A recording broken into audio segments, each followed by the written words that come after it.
GST, goods and service tax. जी हाँ, सरकार किसी की भी हो, सबकी निगाहें टिकी होती हैं बजट पर। हाल ही में जीएसटी दरें लागू हुई हैं। आइए जानते हैं किसकी जेब पर पड़ा कितना असर। देश भर में जीएसटी के नए रेट्स लागू हो गए हैं। रोजमर्रा के सामान जैसे दूध, घी, पनीर, मक्खन, तेल, शैम्पू और अन्य जरूरी चीजें अब सस्ती हो गई। टीवी, एसी, फ्रिज से लेकर कार, बाइक तक के दाम भी घट गए हैं। लेकिन इस सुधार के साथ सरकार ने कुछ सामान और सेवाओं को महंगा भी कर दिया है। इन पर अब 40% का हाई जीएसटी लगेगा। इसे सिन गुड्स यानी हानिकारक और विलासिता से जुड़े सामान में रखा गया।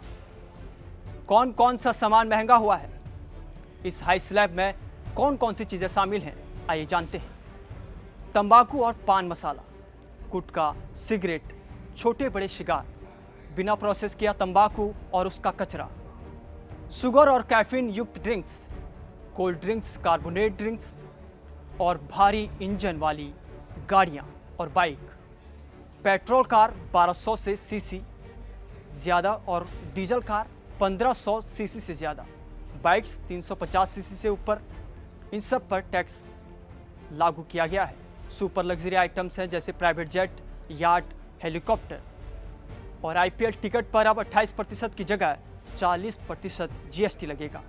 अन्य सामान जैसे कोयला, लिग्नाइट और पीट जैसी कार्बनिक पदार्थ भी इसमें शामिल किए गए हैं। दरअसल सरकार ने विलासिता और हानिकारक वस्तुओं पर टैक्स बढ़ा दिया है और इन्हें महंगा किया गया है। ये सामान और सेवाएं लोगों की सेहत या जेब पर असर डालती हैं, इसलिए इन्हें सिन गुड्स कैटेगरी में रखा गया है।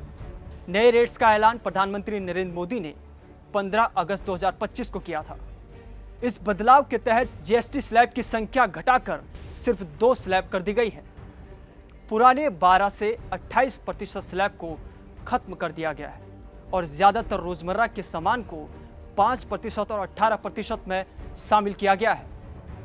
लेकिन जिन चीजों को सरकार हानिकारक या विलासिता से जुड़ा मानती है, उन्हें 40% स्लैब में रखा गया है, जिससे ये महंगे हो गए हैं। इसका असर सीधे आम आदमी और व्यवसाय दोनों पर पड़ेगा। रोजमर्रा की जरूरतें अब सस्ती होंगी, लेकिन कोल्ड ड्रिंक्स, पान मसाला, सिगरेट, सुपर लग्जरी कारें और हेलीकॉप्टर जैसे सामान महंगे हो जाएंगे। सरकार का मकसद साफ है, लोगों को स्वस्थ रखना और विलासिता पर रोक लगाना। यही वजह है कि इन सामानों और सेवाओं को हाई टैक्स स्लैब में रखा गया है। इस बदलाव के बाद सामान्य परिवारों को रोजमर्रा की जरूरतें सस्ती लगेंगी, लेकिन लग्जरी, हानिकारक और मनोरंजन से जुड़े सामान महंगे हो जाएंगे।